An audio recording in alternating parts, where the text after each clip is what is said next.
fait, c'est un voyage dans une île imaginaire. Et en fait, j'ai pris plein de photos dans plusieurs endroits différents et je les ai regroupées pour créer une espèce de voyage à partir de scènes extraites du réel.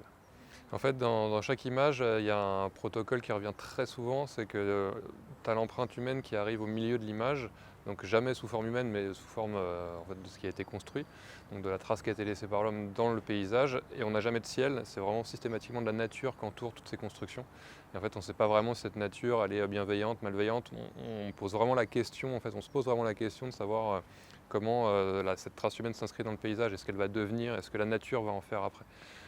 Donc évidemment, en sous-jacent, il y a toute la question écologique, parce que c'est une question qui nous interroge, nous, toutes nos générations, et qui est vraiment critique pour nous, parce que